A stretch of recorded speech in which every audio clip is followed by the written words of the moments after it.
Arcane is over, but the rest of Runeterra is still waiting to be touched by the brushes of the amazing artists of Fortiche. Champions like Jace and Vi went from being somewhat silly bland-faced champions to recognizable awesome characters. In a time where some say Western games don't make good designs, Fortiche cuts these voices like a guillotine. Today, friends of good champion design, fitting to the new season, we return to take a look at League of Legends champion faces and consider how a bunch of them could look like with an Arcane approach and a little bit of my personal touch. This time our journey takes us to Noxus, specifically the Noxian women. Starting with one of the youngest Noxians, this one is Annie. Introduced with the creation of the game, Annie went through different iterations until she eventually reached her current version. She always had been connected to her teddy bear Tibbers. She's the original crazy child that leaves destruction in her wake. Feels familiar? Yes. This character shares some similarities with Jinx. She's an orphan, had some family drama because she was responsible for her father's death after her sister died, and as a crowning action she brought her spiteful and confused stepmother to an early grave. The reason why Annie got so twisted is her connection to a fiery demon that is locked inside said teddy bear. Annie's design is very weird for League of Legends. She looks like a cosplayer of her own character, but Legends of Runeterra made her fit in a lot better. She got some middle-class fantasy outfit, which makes her look like a young witch from a late 19th century era. The only thing I always thought a bit strange was her headband with the horns, but looking at characters like Isha and Arcane, who had some bunny ears at some point, I think it is seemingly something common in Runeterra, so we can let that slide when designing her face. I tried to incorporate some more minute details, trying to give the face of the character something that would differentiate her from anime faces, because the influence is very strong in Annie. When I finalized her face, I started thinking about her fire abilities, and she always stays pretty much the same, even though she has these demonic powers. Therefore, when she uses her ultimate or interacts with Tibbers, her demon plush, she taps into the power of the demon, and that in this design lets her eyes burn with fire, letting her hair stand up a little bit. And then I thought about her involvement in a potential show. If she takes more power for herself, that could be visualized in a crown formed around her head with a Noxian script that is related to the demon, maybe representing the shackles that are put on the demon, and also referencing to infernal and demonic depictions of a floating crown of fire. The one thing that in my opinion is missing is that Riot would pay more attention to her dark and mysterious side. I know that she's a fine character, but adding that additional twist would generate a whole new player audience, and I think it would really suit her. So this one is Annie. Next up is Ambessa. There's not that much to say because she was already shown in Arcane. Therefore, I would just take a moment to appreciate her appearance. When she was introduced in Season 1, I was not quite sure where her story would go, because it was just the beginning of the character arc. But during the second season, and specifically the first act, we really got to know Ambessa. She had her amazing moments, and I really like the character design. She's mostly a competent, fierce, dedicated and ruthless woman, but also has her side where she really cares about her family. All of those character traits come across very well in her design, making her an experienced leader in contrast to youngsters like Jace and Kate, made her stand apart very well. The funny thing is that Ambessa is probably the oldest female champion in League of Legends from a visual point of view. Currently, I really don't know if there are any other female characters who have even wrinkles, except Renata, who has around 4 of them and hides half of them under her mask. Very happy that we got her, even though in the beginning I hope that we get Sevica, but what is not yet can still be, and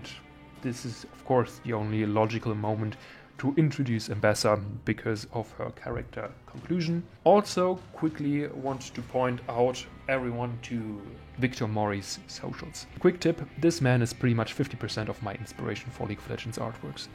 He makes some of the, or made some of the greatest League of Legends art of all time, including Warwick, Urgot, Aatrox, Swain, Galio, Noon and William, and designing arcane characters like Finn, working on Vice tattoos, her jacket, also Ambassa's Season 2 outfit. So yeah, if you want a good reference, look at the brushwork, look at the details. The man is no illustrator, he is an artist. Alright, next up we continue with Briar. Yeah. That one is a tricky nugget. Not only because she's hungry, but the problem with her is that she doesn't really feel like a League of Legends champion, more like a Genshin character. So, to quickly recap, Briar is made from blood magic as a living weapon for the Black Rose, but she can't be controlled and always kills friends and foes. So she's imprisoned, where she gains more consciousness and realizes that everyone has shackles. Hers are just very visible. That the frenzy is part of her, and sometimes it's okay to let loose, aka sometimes it's okay to butcher a Garnizer. She finally escapes, end of story. When she was released, I was really unhappy, but my mood got tempered, and now I'm just somewhat sad of the missed potential. So let's show you something which you probably didn't expect. Last year I was so annoyed by that release that I actually made a whole bunch of vampire concept art for an alternative chimp. My personal favorite would have been an old woman, similar to a witch from the woods, someone between Auntie Ethel and an old school vampire. The story goes, you have a blood-drinking woman who lives for decades. Finally, the Furliat tribes drive her inside a tower, and that one gets protected so that she can't escape. They develop this whole pocket culture around the legends of the vampire who goes out in frenzy, and they always rally and fight back, and she always is that weak that she cannot ever escape. Fast forward several centuries, and during the second Noxian invasion on the Freljord, Noxians slay the Guardians, and because the Noxians have some Grey Legion with them, they bring her to Vladimir, who helps her hold her power, and boom, vampire. You welcome. Other ideas were a disgraced pirate captain who fled Noxus, became a quasi-vampire and returned to make Bilgewater a vassal of Noxus. Or a Demacian or Piltover woman who follows the more traditional beautiful woman into monster vibe. Someone that would really fit the first teaser that looked like Noxian aristocracy we got from the champion roadmap. I'm pretty sure that we should get back to what I think about Briar. Briar is lacking connections, and we can delete her and it doesn't matter. Her look is so distinct from other champions, yet has clear similarities to some. Those are specifically Yordles, and this makes no sense at all. Or does it? When I thought about Briar and her process of creation, I came up with a theory that soothed my heart considering that topic. Let's explain. Over 1,000 years ago, there was a Giga Warlord Mordekaiser who founded Noxus.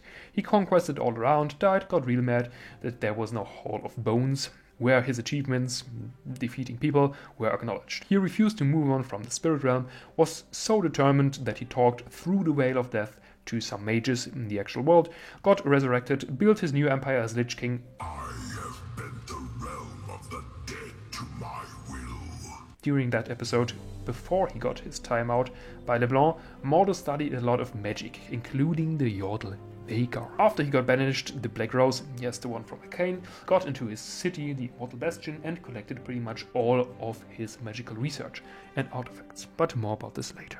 The key information is that Briar's similarity to Yordles could have a purpose, because Yordles are spirits and immortal. Briar being created by Hemomancy, with different sources of blood, which can be used for the process.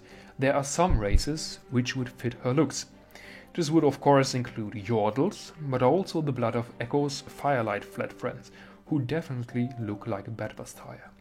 Or as an afterthought, as we have established with any League of Legends, the universe has demons, and Noxus alone hosts 3 demons, which were all at one point of time in control of the Black Rose, the one entity which made Briar.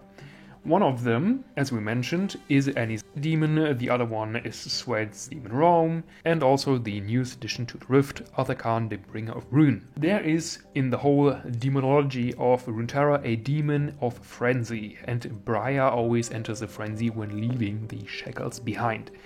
The question is, what is more likely, that Vladimir and his Cabal created a whole new life form, or that the Circle created a body that could be inhibited by something? For her design, this means not changing that much, actually staying pretty close to the current design, but changing the colors of her ears to something which is more echoing of the Firelight Vastaya looks, giving her a more snout-like nose, something that indicates her humanity, and that's pretty much it. Then finally adding a Noxian script to her forehead, which should be pretty invisible under the long hair, and also it is partially under the hairline, so don't worry, she does not get a print on her forehead.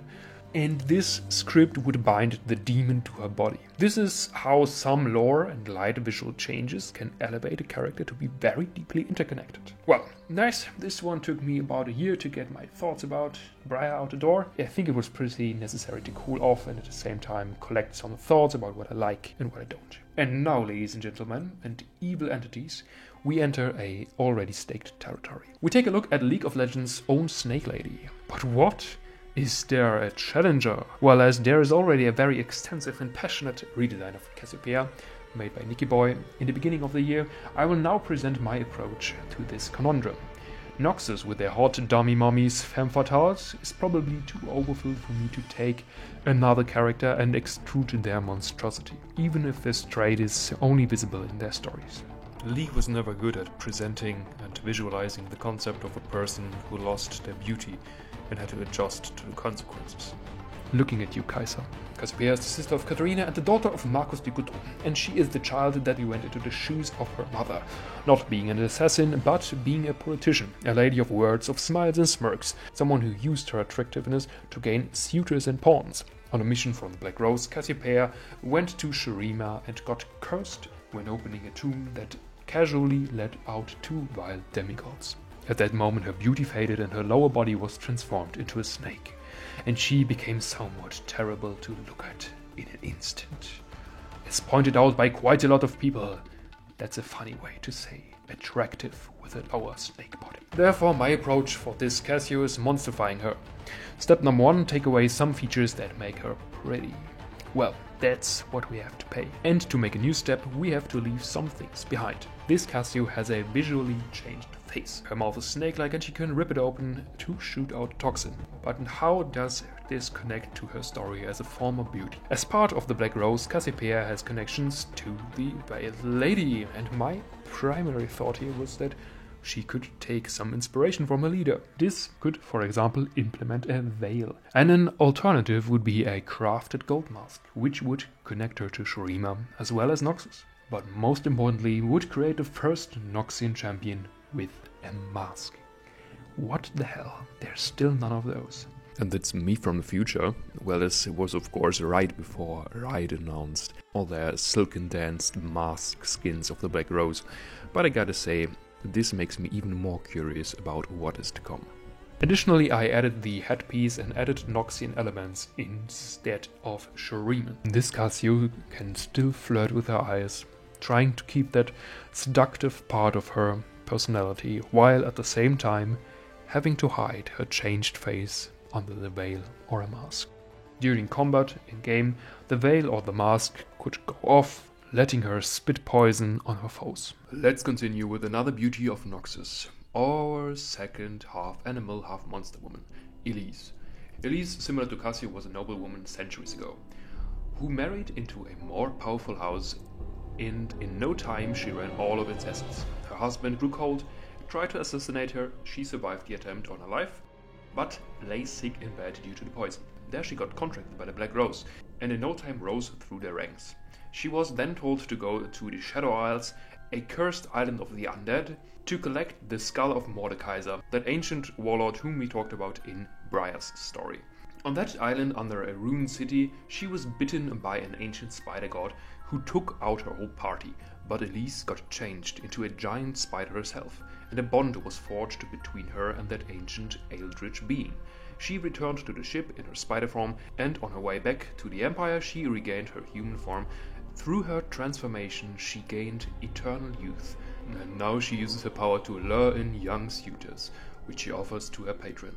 She is still a valuable member of the Black Rose, but her power is not strictly bound to them.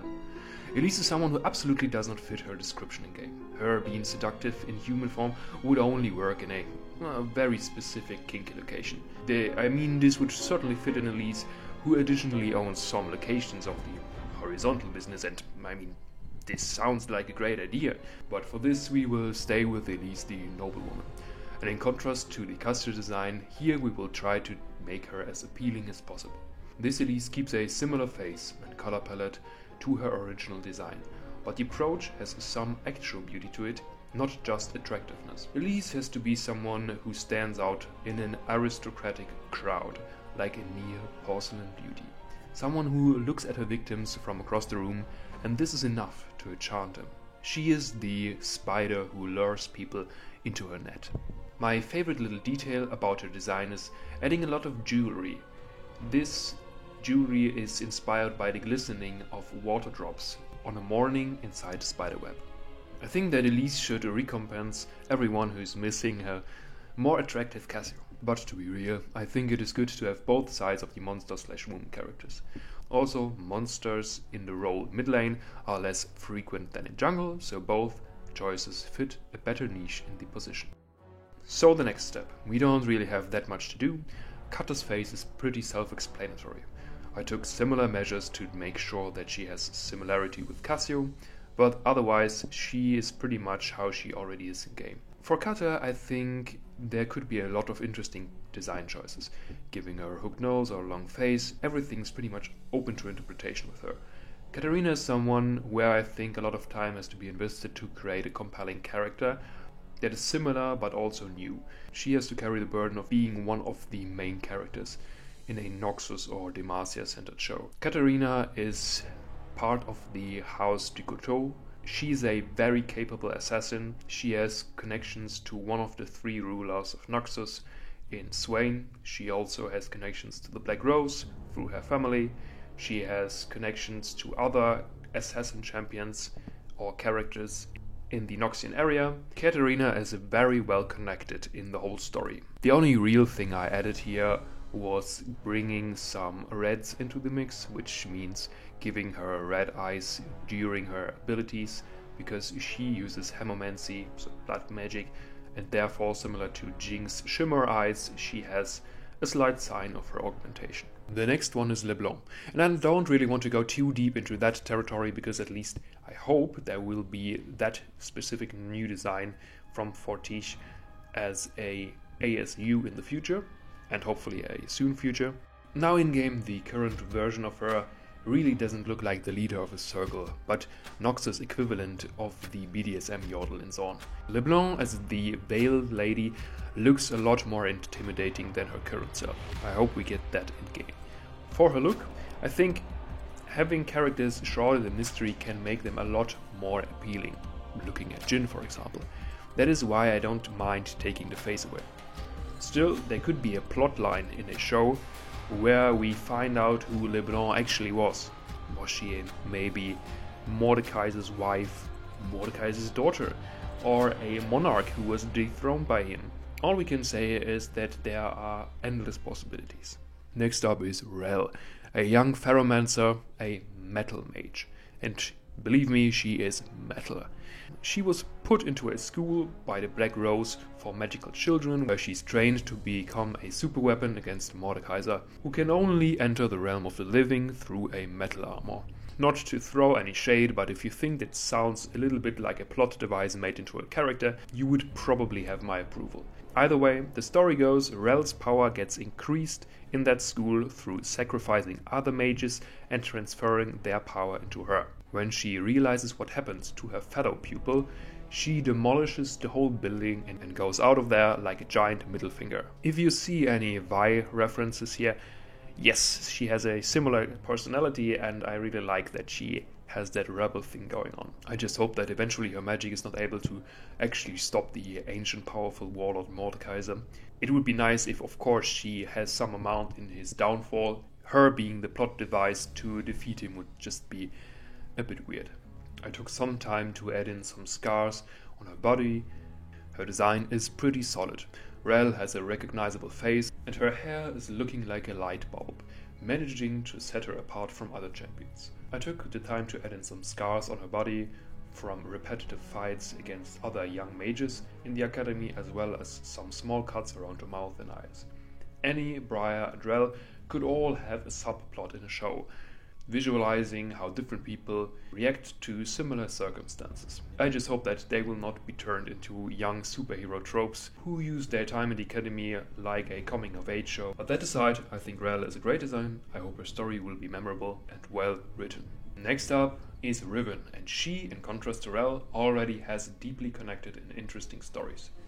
Riven was part of the first Noxian invasion. She got equipped with a magical sword from Noxus, that has similar properties to the metal runes used in Arcane. Long story short, during the first invasion of Ionia, mythical Asia in Runeterra, chemical weapons developed by Singed got deployed by Noxus and pretty much killed off a whole part of the land. Those horrors convinced her to leave the army. A lot of cool stories happened afterwards, and currently Riven is back in Noxus, brought into an arena where she has to fight for her life. Afterwards, we get another story, but this one is considered to be not that canon. If you want to know more about that, take a look at Necrit's Ruining the Ruination video. So, how does it behave with her face? As an expert warrior, I think a few scars are appropriate, her skin being a bit more on the tan side, similar to someone from Central Europe, whose ancestors worked fields under sunny skies. Of course, she keeps her ashen-colored hair, and has a somewhat tired look in her face, showing the hardships and battle-wornness. Riven is one of those characters who really shows how vast and interconnected League stories are and can be. Last but not least is Samira, and for her I considered a few things. Samira is one of those champions who has a lot of sex appeal, but with her this is very well executed. Samira is a bounty hunter who works for the Black Rose. We specifically got a story where she was hired to retrieve a valuable asset of the Rose, this asset being Rel, after fleeing from the academy. But alas, due to Rel being evasive, she could not add this to her list of experiences. When I sat down to paint her, I took a look for some references. And looking for some tough martial arts women, I stumbled over Raina Vallandingham, 13 times the world champion in Taekwondo, and the proud owner of 4 black belts. I was like, okay. And even though she is pretty young and too young for Samira, the vibe matches. So I took some semblance and created this piece of mixture between the two, adding some scars and small wrinkles, made her look a lot more aged and more like Samira. So there's not that much I had to change about her, and therefore she has not that pristine rendering in here.